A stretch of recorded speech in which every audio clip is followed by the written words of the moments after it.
Assalamualaikum, salam sejahtera sahabat-sahabat yang dikasihi sekalian. Alhamdulillah, segala puji dan syukur kepada Allah Subhanahu Wa Taala. Allah berikan kita taufik dan hidayah, kita dapat mengharungi Ramadan tahun ini. Dan Ramadan pun sudah sampai ke penghujungnya. Mungkin ada kalangan kita yang rasa sedih, rasa terlalu banyak masa yang telah dirugikan dalam Ramadan, dan berdoa moga-moga kita diberikan peluang lagi bertemu dengan banyak kali lagi Ramadan akan datang, insya-Allah. Dan kalau kita lihat Ramadan ni, antara perkara yang kita latih diri kita ni, kita melatih kesabaran. Kesabaran, kalau kita lihat daripada pagi sampai ke maghrib, kita tak boleh makan, tak boleh minum. Kita juga sabar menahan mata, telinga kita daripada melihat dan mendengar yang maksiat. Kita menahan lidah kita daripada mencaci orang, mencerca, mencarut, bercakap kotor dan lucah. Dan juga secara umumnya kita melatih diri kita, semua anggota-anggota kita ni, untuk tunduk, bersabar agar tidak melakukan perkara-perkara yang dilarang dan terus kuat melakukan perkara-perkara yang diperintahkan oleh Allah Subhanahu Wa Taala. Sebab tu kalau kita lihat, sabar ni ada 3 domain. Sabar yang pertama ni sabar dalam melakukan ibadah.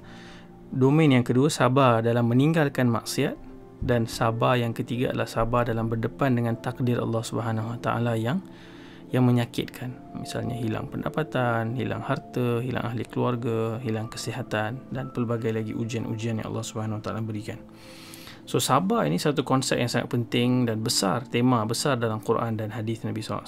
Kisah-kisah yang ada dalam Quran banyak yang pengajarannya berkaitan dengan sabar.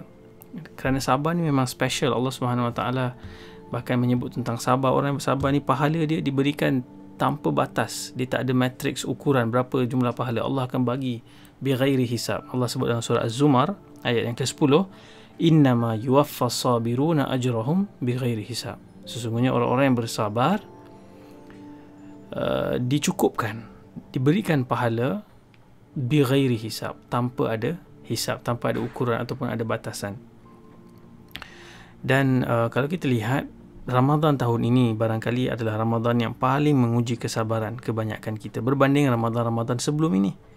Kan kita lihat misalnya yang terkini, apa yang berlaku di Palestin, golongan Zionis Israel yang kejam, yang zalim, yang jahat, pengganas ini menyerang orang Islam yang sedang salat di masjid pada malam ke-27 Ramadan, dan berterusan sampai hari ini. Bahkan mereka melancarkan serangan bom ke bahagian Gaza, dan ini cukup kurang hajar lah. Moga laknat Allah ke atas golongan Zionis Israel ini dan semua yang mendukung dan menyokong mereka dalam apa sudut pun. Ada yang bagi financing, ada yang bagi sokongan politik, dan semua perkara-perkara yang menyokong kewujudan dan keabsahan mereka. Kita doakan moga Allah patahkan segala helah mereka dan kalahkan mereka. Apa yang berlaku itu cukup membuatkan darah kita bergelegak, marah, dan kita rasa, ya Allah, bantulah umat Islam yang ditindas, bukan hanya di Palestin, di semua tempat di dunia ini kan. Ada banyak lagi tempat yang umat Islam ditindas dan disakiti,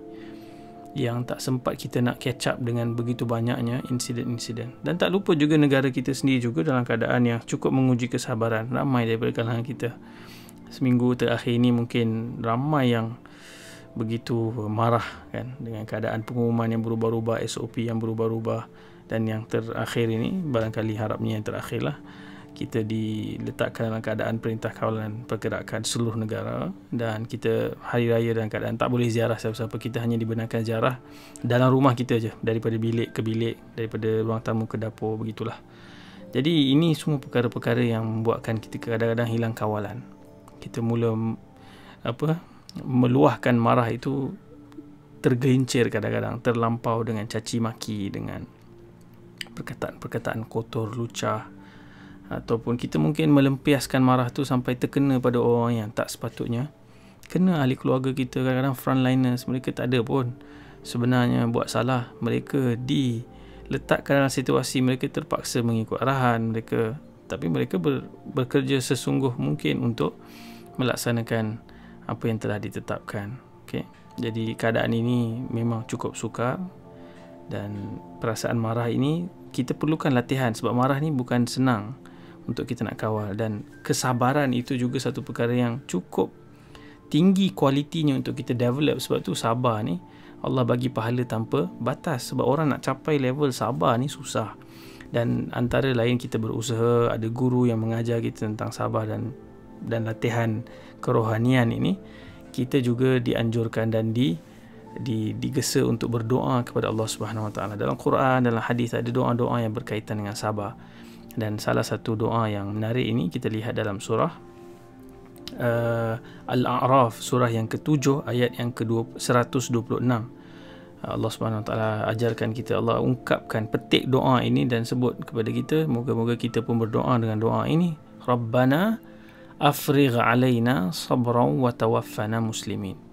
Ya Allah, ataupun Tuhan kami, Rabbana, Tuhan kami, limpahkan, curahkanlah ke atas kami kesabaran, wa tawaffana muslimin, dan matikan kami dalam keadaan kita muslim, menyerahkan diri kepada Allah Subhanahu Wa Taala.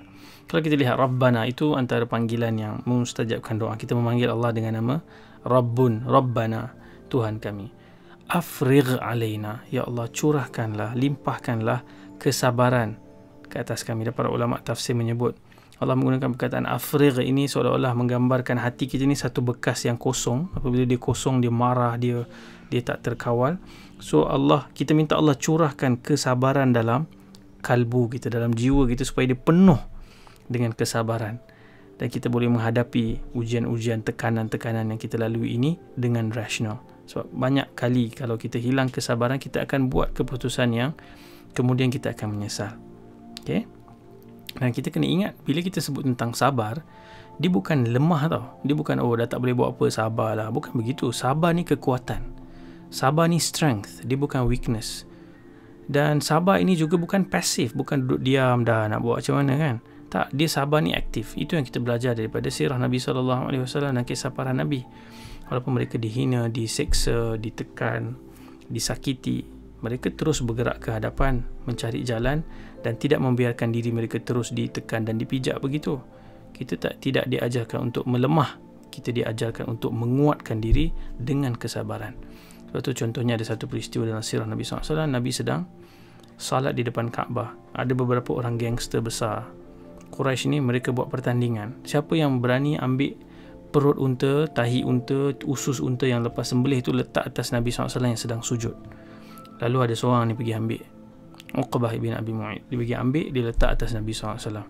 Dan mereka sama-sama menggelakkan Nabi SAW. Tak ada siapa pun datang mampu nak tolong Nabi.